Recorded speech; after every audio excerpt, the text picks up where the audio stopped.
So welcome to the Polygons workshop. You're going to learn how to build a lending protocol with Polygon. We have Siraj Raval here who's leading the workshop. Feel free to pop your questions in the chat anytime and Siraj will take them as we go along. I'll let you take the lead there. Okay, perfect. Thank you so much. All right, everybody. So today we're going to be building a lending protocol and we're going to build it with Polygon, but that's only because we want this thing to scale. We want to be able to affect as many users as we possibly can with this. And we want it to be something that they would actually use. So that means low gas fees and high throughput for each transaction. Really, that's the two key metrics we're looking for. We want to build a decentralized lending protocol. So I'm going to share my screen. And we're going to go through this process together of building it. And I might talk a little bit about the background of Polygon as well as before we get started. Feel free to ask questions during this. I'm going to be periodically checking in for questions, and then we're going to take some breaks to answer questions. Okay. So this is the repository I want to talk about here. This is a repository by Alejo Costa, and it is the ERC20 token vault example project. And I think this is the best way to get started with lending. There's so many different lending sample applications on GitHub and across the web, but a lot of them are 2,000 plus lines of code. This one in particular, it's like 120, which is still a lot, but I think it's the easiest way to get started understanding what these steps look like in the lending decentralized space. So we'll start off with this project description, and then I'll talk a little bit about why Ethereum and why Polygon specifically that we want to build with. So at the highest level, the idea here is that we have a user, and the user is interacting directly with a vault. And this vault is represented by a smart contract on the Ethereum blockchain.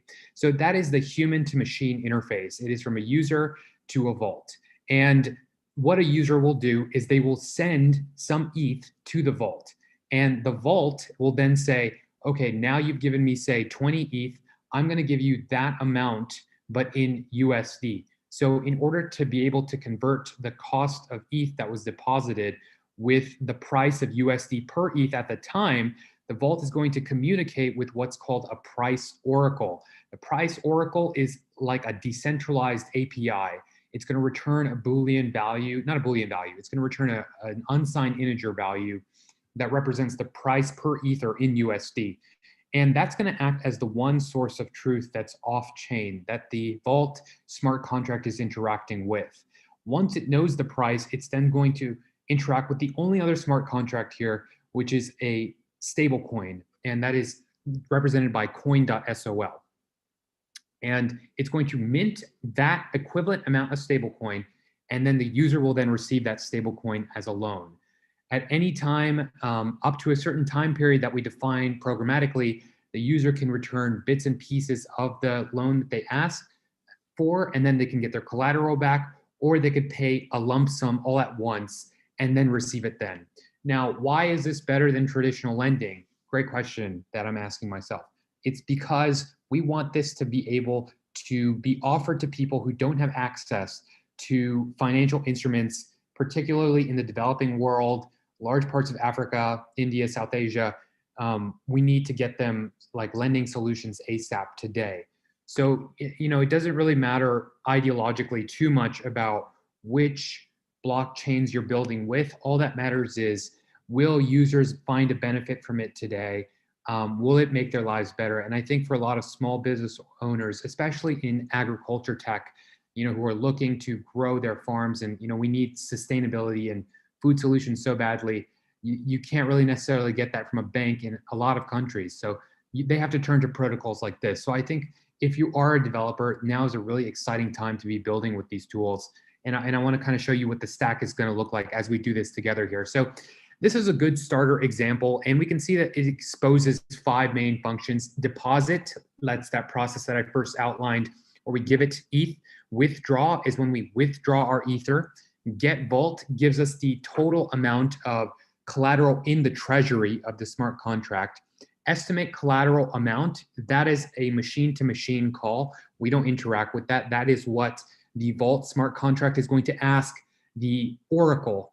And then there's estimate token amount. Again, a machine-to-machine function. It doesn't deal with us. All we do is deposit and withdraw. That's all we do as humans. But estimate token amount will estimate the amount of stable coin to be minted given the ether. So that's it. Let's see what they're talking about in terms of installation and then running it. Okay, so it seems like we need two libraries here, Truffle and Ganache. And you're going to see these two libraries pop up all over the place when it comes to smart contract development. Now, if we wanted to just build this with Bitcoin, which is, if you look on CoinMarketCap, it is currently the biggest cryptocurrency in terms of market capitalization. It's been around the longest.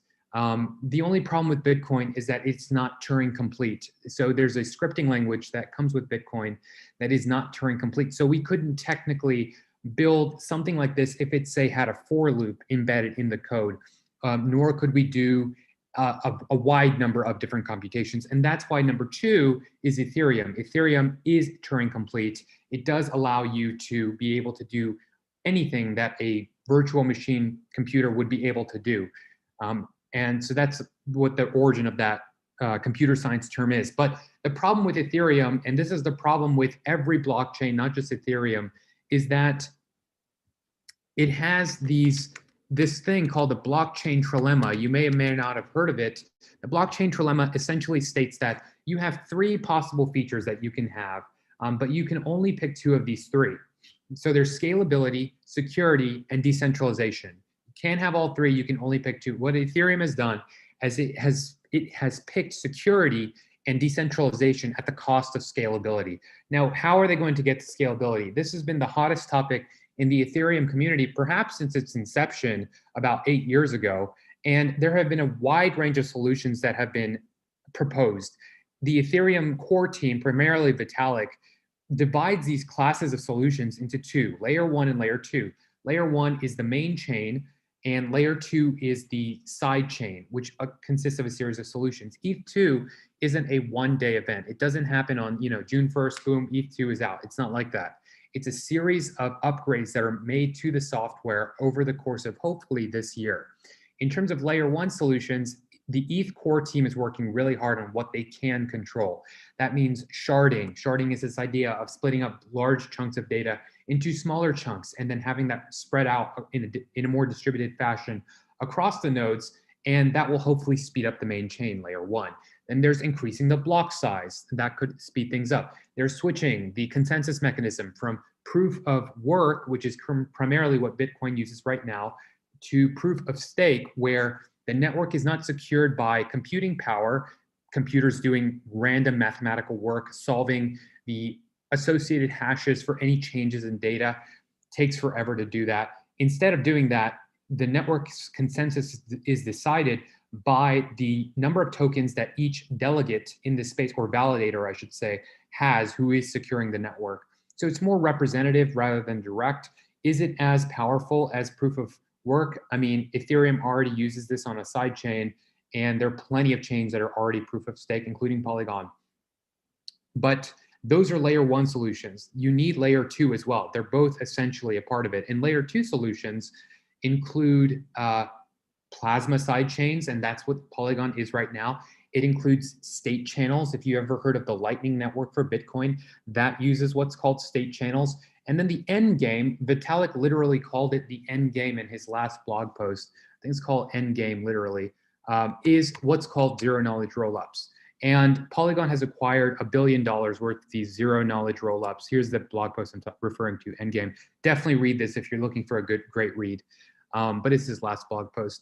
Anyway, the Endgame is our zero knowledge rollups, and Polygon has acquired so many of these different zero knowledge rollup startups, Maiden and several others, Hermes, because Mirror Protocol, because in order for Ethereum to be able to scale, it's going to need layer two solutions like Polygon. So what does that mean for us as developers? Like, we want to not get too confused here. We want to be able to build for a single stack and then just have that work for as many people as possible, right? We don't want to be building different things. Now, the great thing about Polygon is that if you are an Ethereum developer already, you are already a Polygon developer. So that means that you still program in Solidity. You still use Ganache. You still use Truffle. The entire stack is the exact same. Now, what's the difference? We're going to go into that difference today. It is a single line of code in your Truffle config.js file, where instead of deploying your dApp to the Ethereum testnet, the London testnet, you deploy it to the Polygon testnet, the Mumbai testnet. And that is a simple single line RPC switch. Once you make the switch, then everything is going to be deployed. And what happens is that on the network, what the validators of the network, the people securing the network that are paid to do so, what they're going to do is with zero knowledge rollups, they're going to take many, many transactions, hundreds, thousands of transactions. They're going to roll them up into a single compressed hash. This hash represents all of those transactions. They're then going to communicate to the Ethereum main chain that, hey, I have all of these transactions that have been happening on my chain. They have not been using a lot of gas. They have not been using, they've been very fast, high throughput, sub-millisecond transactions. You need to post a proof to your chain that these occurred. Ethereum is then going to ask that transaction. It's going to ask that validator, well, how can I know that these are valid transactions? Then what the validator will do is they're going to generate what's called a zero knowledge proof. And that is a mathematical proof that's going to be able to tell the main chain, I can prove to you that all of these transactions are valid with you having zero knowledge of the identities and the details and the metadata of those transactions. And that process is actually very difficult. It is in the R&D stage right now. How do we design these ZK proofs? There are different versions of these. ZK Starks, ZK Snarks, Plonky 2, all of these different acronym names that essentially represent the same idea, and that is compressing transactional data into a smaller package that can then be pointed to from the main chain for its validity. And doing this in the fastest way possible. But all of that is to say that we as developers can deploy our lending dApp to the Polygon chain. It will automatically be deployed to the Ethereum chain, and we don't have to worry about too much other than the specifics of our dApp and what the architecture looks like and what the experience looks like for end users, which we'll go into right now. So, if I'm a new developer, I want to learn about Polygon. I'm looking at the basics on the website. Okay, it's a POS chain. It's got some basics. Architecture looks cool. Got this nice image here. Awesome. Where do I begin? So let's start with this repository right here. So we're going to download this right here. We're going to do this together live. We're going to download this, and while this is downloading, I'm going to periodically take some questions here. So let me just see how to see some messages here. Chat. Okay. Okay. We could use quantum computing. Okay, so Bitcoin is already quantum resistant. The core developers have been thinking about this for a long time. There are quantum resistant consensus algorithms already embedded in Bitcoin Core. Which is awesome. So we're okay for now. In terms of quantum resistance in Ethereum, that is also being worked on, not at the same degree. Are we going to do it in parallel? Yes, let me send this GitHub repository to everybody in the chat. Let me answer questions for a few more minutes. How does Polygon put proofs to the main chain? Is it using one of the ZK proofs algorithm? Yes, it's actually using both of the ZK proof algorithms. It's using ZK Snarks and ZK Starks. Okay, so these are both acronyms. We can go into the details, but Maiden is the Snarks, and then I believe Starks is the Mirror Protocol acquisition. So they're both doing it differently. In order to build with this, we're actually actively working on this in terms of like privacy and the associated features. The link is not working. Let me see why the link is not working. Oh, you're right. Why is the link not working? Let me fix that right now. Here, this one will work. This is gonna be, GitHub seems down. Oh, GitHub is down during a talk? What? Unbelievable. How is GitHub down? That's crazy. Well, luckily, now this works. Okay, great. Okay. That worked. Okay, so let's go back to this. Let's start building again. I'll remove the chat. Okay. So we have this lending dApp. It's this smart contract. We want to see what's in there. So we're going to open up Node. We're going to cd into that directory, wherever that was, the downloads folder. Okay, once we're in there, what's this called? This is called lending dApp. Yeah, let me just find that file. Hold on. CD, okay, hold on. CD into that.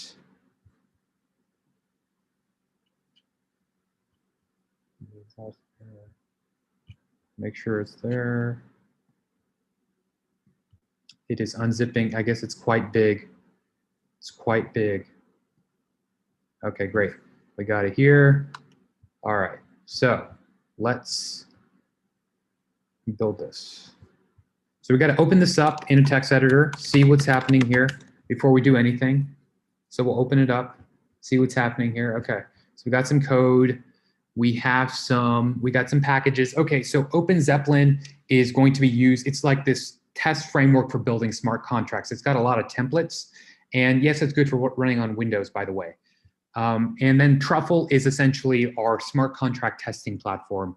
It's got everything we need, but OpenZeppelin is for templates for very popular smart contracts, stablecoins, ERC20s, NFTs, ERC721, all this stuff. There is an existing OpenZeppelin template for. So that's package.json. It contains our dependencies. And then we have this very crucial line here. Now, truffleconfig.js basically tells Truffle where to deploy our dApp to. And we can see that for the networks listed here, we have one main network, and that's kovan.infura. Now, this is going to link us directly to the Ethereum testnet. Now, if we want to switch this to Polygon, we merely switch this link, and that's what we're going to switch when we do that. But let's just run this first. Let's see if this can run, given what we have. Now, remember, here are the smart contracts I was talking about when it comes to lending. We have this stablecoin token, and all this will do is it will mint new stablecoin. Every time that a user deposits some ETH, it will automatically mint that equivalent in USD stable token for the amount of ETH that has been deposited as collateral. And then it will burn it whenever someone withdraws their collateral, so it's not going to have that amount. So that's kind of the idea. Whenever, say someone returns their money early, then it's going to be returned early. What do you mean by if we deploy on Polygon, it is automatically deployed to Ethereum? What I mean specifically is that the Polygon blockchain, it has timestamps of all of the actions that are occurring on the Ethereum blockchain. Actually, Satoshi, when he first wrote the white paper for Bitcoin, he never used the word blockchain, unbelievably. He used the phrase time chain to describe the Bitcoin blockchain, because essentially what it is it's a collection of immutable timestamps. It represents time in an unchanging way. Just like time cannot be changed, the Bitcoin blockchain cannot be changed. And in that way, the Ethereum blockchain, the time chain, cannot be changed. And what I mean specifically by connecting is that all of the activity that happens on Polygon is as valid as all of the activity that happens directly on the Ethereum time chain, because there are still timestamps of it. But what we get as developers is we get to deploy a dApp today that lets our users pay much lower gas fees. If you've ever had to use Ethereum, you know how much gas fees are. They're very expensive. You're going to lose a lot of money. People don't have the money to be paying for gas fees like that. And also throughput. It's a lot of congestion. On the Ethereum main chain, Polygon, there are a lot faster transactions on Polygon. One more question, then we're going to keep going here. So is that Ethereum trusts Polygon, or Polygon works the same way as any other contract, and the proof of work miners have to validate that anyway, but as a whole commit, basically bundle transactions? Ethereum is able to, there was a proposal for this specifically to accept zero knowledge proofs as trustless data. I don't remember the specific protocol number for that proposal, but there was an actual proposal that was accepted by the Ethereum Foundation into, yes, being able to give these trustless smart contracts validity. All right, let's keep going here. So there are 4 different smart contracts here. Like I said, stablecoin does what I said. Mock Oracle, all this does, this one's actually a fake one. We don't have to worry about Mock Oracle. we're not even going to use that. We're going to only use 3. Coin.sol to mint stablecoin, price consumer to get the price of stablecoin at the time, USD from Ether from this contract address right here. Now, this is a test smart contract on the main chain that already has a price aggregator. So it's already pulling from it. All we have to do is transact with it, and it will tell us the price. The transaction parameter, the input is going to be the amount of Ether. The output that it's going to give us is going to be the amount of stable token. All right, so, and then the last one, this is really our main smart contract. This is the vault, and the vault is essentially a lender, except it is a human-less lender. It is totally automated. It is a fully automated lending platform that nobody has to nobody runs. All of the transactions are publicly verifiable on this public time chain called the blockchain, the Ethereum and the Polygon blockchain, because you can actually explore both blockchains using block explorers, which are web apps. Okay, so let's just briefly go over this before we deploy it. Like I said, it's got the deposit functionality, and that is going to take our deposit amount in Ether and then buy that amount or mint that amount of stable coins, and return that to the user. Withdraw will do the opposite. We can withdraw our collateral, and then it's going to burn the amount of stable coin that it had reserved for us so that nobody gets it because you got your collateral back. These are all helper functions, getters and setters for different variables, but those are really the 2 key user-facing functions, deposit and withdraw, that we'll want to work on. All right, so those are the Solidity files, 3 of them. And we have the migrations file, which is just kind of boilerplate code for Truffle. We have initial migrations, again, boilerplate Truffle. So let's deploy this to the testnet together. So if we go here, we'll look at the 2 dependencies we have to install. Okay, we're going to install both of these. Let's make the terminal a little bit bigger. Sudo install. And once I do that, then I'm going to do the same for Ganache, which is our test blockchain. Then I'm going to run npm install to install the rest of our dependencies, and then we can actually run this. And once we run this, it's just going to be a collection of smart contracts on the Ethereum testnet. Then we're going to need to move it to the Polygon testnet by changing that truffle config file, or line, I should say. And then that is when we're going to be able to add a user interface to this, right? Because smart contracts are great, but we want to be able to let the user interact with these smart contracts from the web, deposit, add their MetaMask account, be able to say, hey, I've got 10 Ether in MetaMask, but I want a loan. Let me go to lendingdap.com and deposit that Ether. It's going to connect to MetaMask, and it's going to return stable token, let's say USDC, to that same MetaMask account, and fully automated, right? And it's interacting from the web with this smart contract on the Ethereum blockchain. Now, where does this DApp live? Where is it stored, right? That's a good question to be thinking about as we go through this thought process. It's going to be stored on the interplanetary file system, which is a decentralized AWS. Bits and pieces of our web app, DApp, are going to be running from across different nodes that don't know each other, but that are all paid with their own token. It's called Filecoin.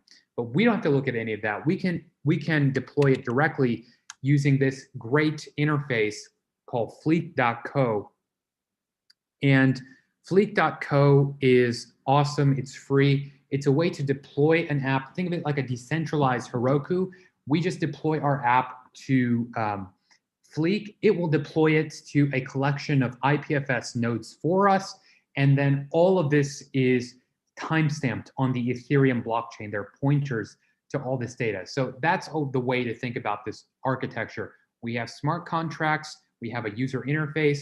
The smart contracts are on the Ethereum testnet, and then they're on the Polygon testnet once we switch that. And then we have the data that's stored in IPFS via Fleek.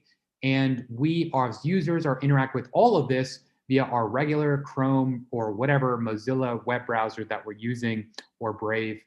And that's it. That's how it works. So let's do that now. And I see that some people have some problems with installation. That is going to happen. Did I have any problems? No, I did not. I personally did not have problems. So let me install Ganache. I installed Truffle. Now I'm going to install Ganache. In terms of issues, that could always happen, but for that, there's always Stack Overflow. I guess I could answer some questions here too, but let me continue this because I feel people would,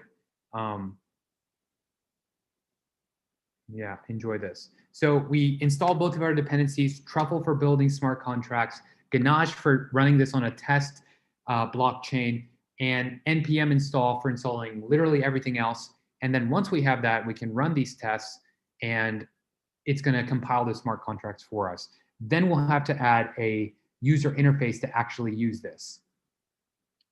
So, let me see some of these chats. Can we actually mint USDC? I thought we meant a new stable coin. Actually, Mark, you're right. These are new stable coins. I just have a habit of calling stable coins USDC, but there are a wide range of stable coins and it's not USDC. If we wanted USDC, we would use the USDC API specifically, but no, we're minting a new stable coin one-to-one with the US dollar. Won't hosting it on IPFS slow down the process? I mean, slow down the website. So IPFS will not slow down the process if the nodes are located close to where the user is interacting with them. So basically, the more decentralized the dApp is, the more nodes there are, the faster it gets. So it's kind of this positive feedback loop where the more people that use it, it inherently gets faster without necessarily having to optimize a bunch of things manually. It's just the nature of how the distributed web works, where it is not IP addressed, it is content addressed. So the more decentralized and all over the web these pieces of content are, that means the more users that are fetching and getting and sending this content, the faster it gets because the content is then replicated more. And so it does basically depend on the number of nodes Fleek can pin your content to, yes. Yeah, and you're right, it doesn't require sudo. I just sudo everything because I don't like errors. So let's run this test blockchain here. Like I said, we're gonna run the test blockchain, make that bigger. So now Ganache is gonna be running at port 7545. It's going to give me back a list of contract addresses. Okay, so now I've got these 10 contract addresses. Each has 1 million Ether. Don't worry about stealing them. They're all on the test net, so the money isn't real. But what is real anyway? That's a good question to ask. What is real? Let's now execute the test suite. We have our contract, we have our test net running of Ethereum, and now we can run the test net. Okay, so unexpected token, what is going on here? Okay, so of course there's going to be a little issue when I try to run the test suite.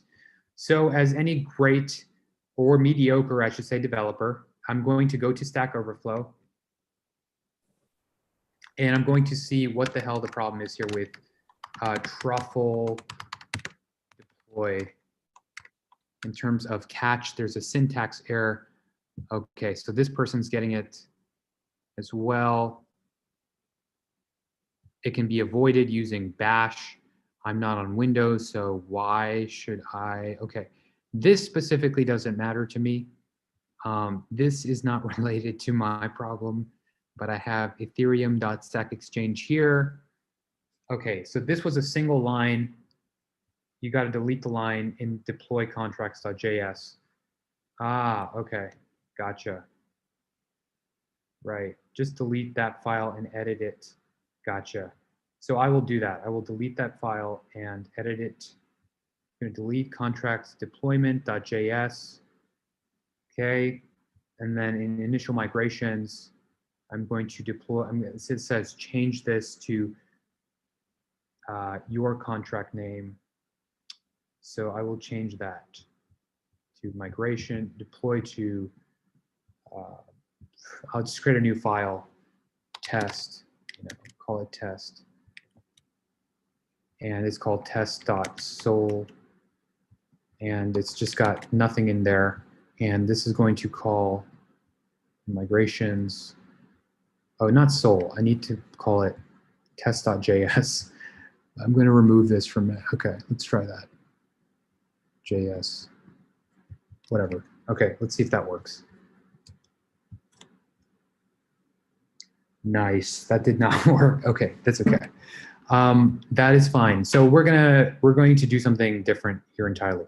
We're going to deploy this to the web via Remix, because Remix is a web IDE. We can just as easily deploy it, but we don't have to deal with this right now because I'm probably not going to fix this within an hour. So, okay, let's deploy this to Remix, which is a better way, a faster way, let's say. It's not a better way, but it's a faster way. Yeah. Let's see some of the,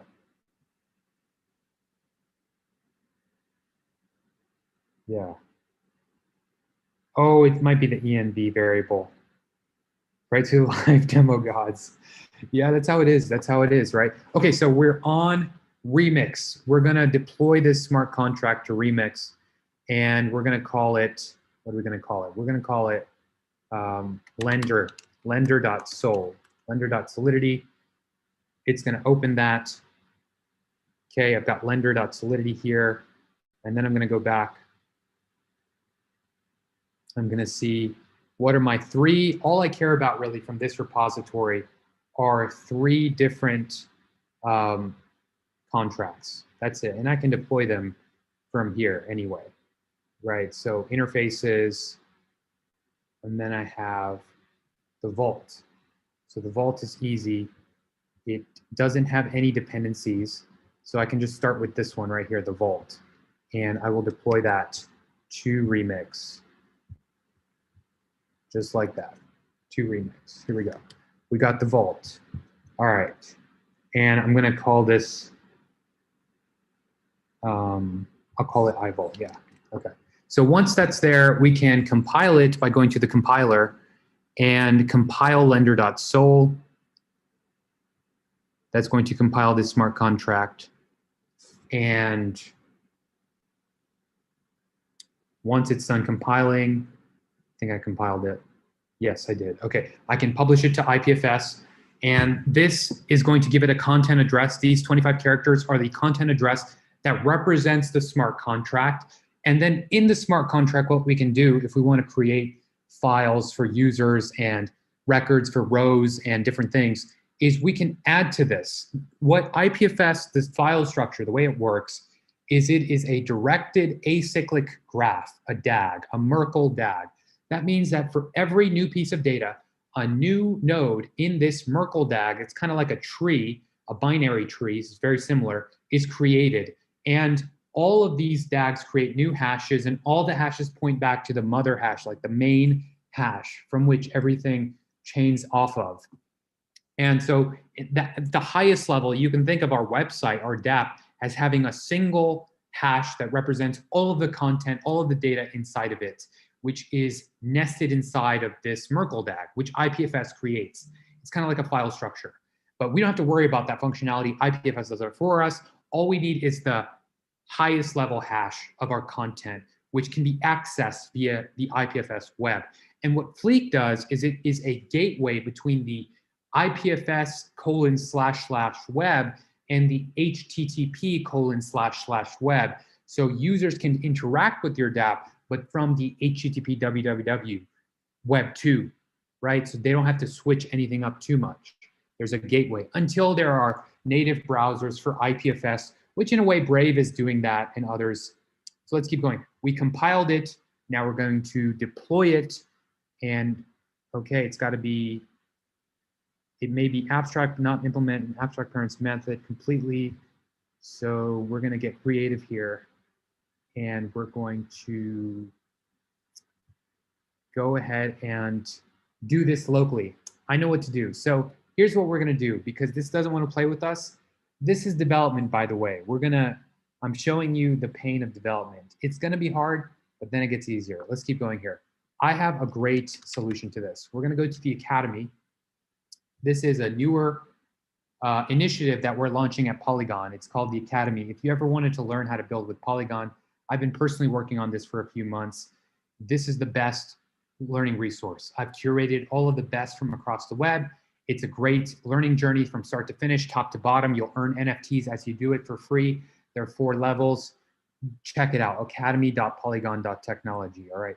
But what we're gonna do is we're gonna go to this dApp starter kit, and we're gonna add our smart contracts for this lending dApp directly to the starter kit. So it's already got the front end for us. It's already got the integrations we need with Truffle and Ganache and OpenZeppelin.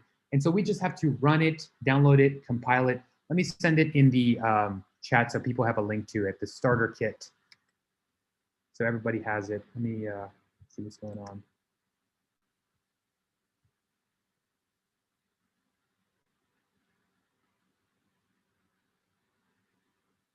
Okay, so definitely check out that link. I just sent it in the chat. I've downloaded it locally. We're gonna run this starter kit and then add the lending dApp smart contracts to it directly. So it's unzipping.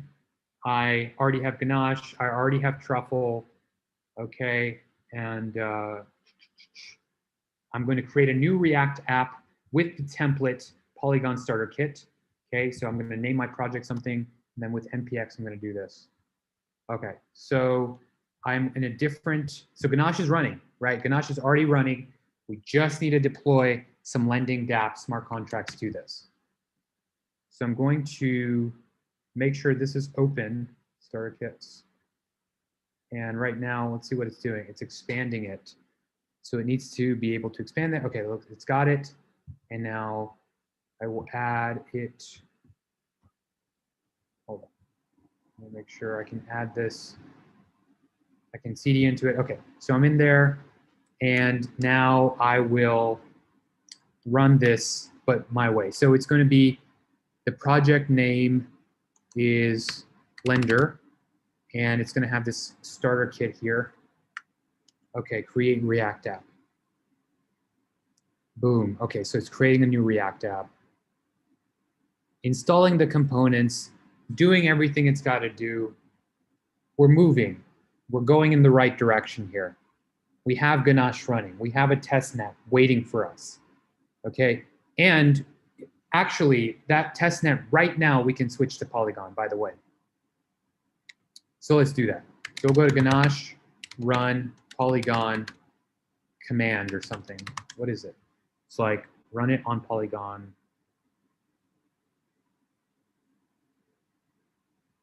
I think it's like, yeah, CLI. Yeah, what is it with the CLI? We can do it from the CLI. Okay.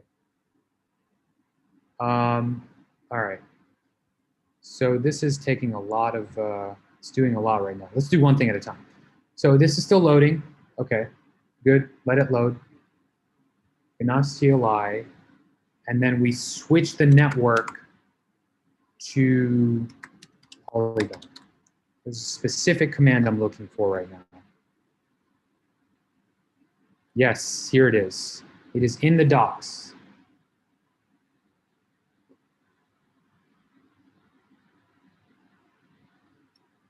All right. So Ganache CLI.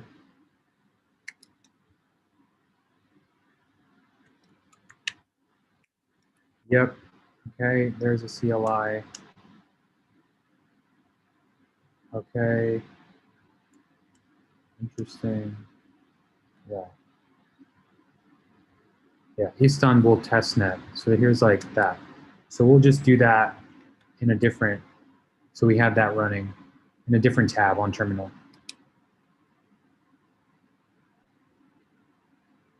I think that's going to work.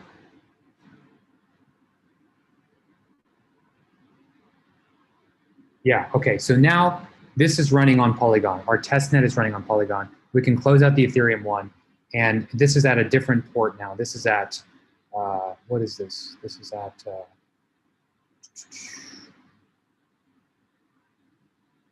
port 8545, not 7545, 8545. So we have that good. We have our Polygon blockchain running. We are waiting on the starter kit to load. We are so close to it. But so this will load. We'll take those Solidity smart contracts that I explained. We'll add it to this, and then we'll have a user interface ready. Then we can deploy it to Fleek, and we have a .com website, whatever, you know, Web 2 gateway, we call it specifically, to access the decentralized web. Okay, so I'm running pretty lost. Okay, let's slow it down then. We need to make sure we have everything for the starter kit running. So all I'm trying to do here, guys, is create this starter kit, which is, it contains all the dependencies we need. That's all. And if we have that, we can CD into it, and then we can just run it. Let's run this starter kit and also see what it looks like inside. So I'll open it up with Sublime, and I'll also, so just a bunch of node modules. It's got a package, JSON. I can npm run start, so that starts it locally, missing the start script. Okay, how about now? It needs something else. I think it needs some test stuff. Nope. Let's see. MPMI, yep, that's the one. Thank you. Watch, it's going to get mad at me because I didn't sudo, but that's okay. Yeah, all right. Yes, please ask all questions here. Thank you, okay. Permission denied. See, I knew the sudo would fail, or the lack of sudo, I should say. Sudo npmi. See, this is really like that final step to really make sure everything's working here. Yeah, I just need to install this like basic set of packages to run the starter kit. And then we're going to add the smart contracts and then deploy it to Fleek, right? Build it, have it run locally, make sure we can visualize it. It's on localhost, it's connected to the test net, and then add the smart contracts for lending, deploy it to the test blockchain, deploy it to Fleek, show people, show investors, raise money, rocket ship to the moon, go crazy in a good way. So that's what we're trying to do here. We're trying to build high quality dApps that people actually use. You know, we don't want to just build another dApp. We want to actually build something scalable here. Yeah, so we are using the starter kit to create a new React app. Okay, and then we have this set of smart contracts that is not user facing at all. They're just like test smart contracts. But what we're going to do is we're going to combine these two repositories into one. And a lot of development today is essentially combining repositories, right? And creating something novel. Something novel is almost always, if not always, a combination of the sum of its parts. Nothing is truly unique except it is a unique combination of what already exists. So we have a starter kit that one thing it does really well is it combines all of the necessary dependencies into one repository well, so nothing breaks. And then we have the lending smart contracts, and what it does well is it allows a user to be able to get a loan without having to consult a human to do that. So how about both? If we have both, that's why we're combining them. Then we can have something that scales. So this is going to take a while to load the dependencies here. Hey, Siraj, sorry to interrupt, but we're just running a bit over time. Maybe you can take some questions, wrap up, and we can move it to Discord. Yeah, sounds good. Sorry about that. We can take questions. Joanna asks, I am building Planet Earth Global Digital Jurisdiction, starting to build an interface with proof of humanity. Very cool. Allowing people to get Planet Earth Global passports to live and work wherever they want. Do you think I can build this on Polygon? So first of all, that's a really cool idea. I love that idea. We definitely could use that as a society. So I think I just think that's a really cool idea. In terms of can you build this on Polygon? Yes, you can. I think it would be the easiest to build this on Polygon today. If I were to build something, I would do it with Polygon today because I want it to be scalable, Turing complete, but I don't want it to be slow and expensive. So that's why I would make it for Polygon. And especially, for people in the developing world who can't afford some of that higher gas fees because they're priced in a different country's currency and subject to inflation and all of that. Your zip code, where you live, should not define who you are and the tools that you're able to use. Yeah, I need to install dependencies before the next session, next time. We're going to continue this on Discord. Yeah, we have an ETHGlobal planning meeting today as well. So that's going to happen in a few hours. We'll continue. I'll be on Discord. Thanks again, Siraj. A very informative session. And yeah, if you have any more questions, we'll catch up over Discord and look forward to seeing you for the next workshop with Covalent. See you there. Thank you. Thanks. Bye.